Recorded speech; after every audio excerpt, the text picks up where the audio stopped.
मुझे बचा ले। सुजीत की आंखें अचानक खुल गईं। वो चौंक कर उठ बैठा। उसके चारों ओर सन्नाटा पसरा था, पर वो आवाज अब और स्पष्ट सुनाई दे रही थी। अजीब बात यह थी कि वो आवाज किसी और की नहीं, बल्कि उसकी अपने मां की आवाज जैसी लग रही थी। ये आवाज मां की लग रही है, लेकिन मां यहां कैसे हो सकती है? नहीं, यह सच नहीं हो सकता। वो तो गांव में थी, पर अगर सच में वो हैं तो मैं कैसे अंदर बैठा रहूं?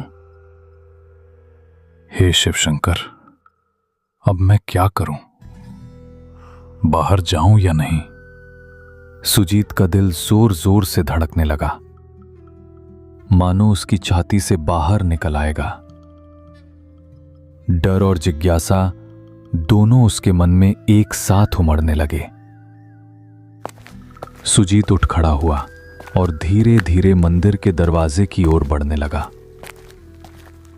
उसका हाथ दरवाजे की ओर बढ़ रहा था, जबकि मन भीतर से कह रहा था, शायद बाहर अगर मां है और अगर सच में उन्हें मदद चाहिए तो मैं कैसे ना जाऊं। तभी अचानक किसी ने उसका हाथ कसकर पकड़ लिया। सुजीत सिहर उठा, पीछे मुड़ा तो देखा साधु महाराज उसके पीछे खड़े थे।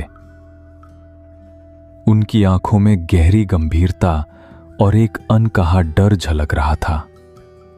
रुको बेटा, एक कदम भी बाहर मत रखना। मैंने तुम्हें पहले ही चेतावनी दी थी।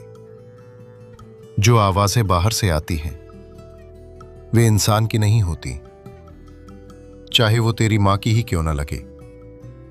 महाराज, पर वो तो सच में मेरी मां की आवाज थी। वही पुकार रही थी मुझे, कह रही थी कि वो मुसीबत में है। अगर सच में वो हैं तो मैं उन्हें ऐसे कैसे छोड़ दूं? वो तेरी नहीं है। ये छाया तुम्हारे मन को पढ़ लेती है बेटा। ये उसी की आवाज निकालती है जिसके लिए तेरे दिल में सबसे गहरा प्रेम हो। ये जानती है कि तेरे मन में अपनी मां के लिए कितना स्नेह है, इसलिए उसी का रूप धारण करके तुझे बुला रही है। कई यात्री इसके इस छल में फंस चुके हैं और फिर कभी लौटे नहीं। सुजीत बेटा, तू मुझे क्यों नहीं सुन रहा? सिसकियों की आवाज हवा में घुलती है। मैं बहुत दर्द में हूं।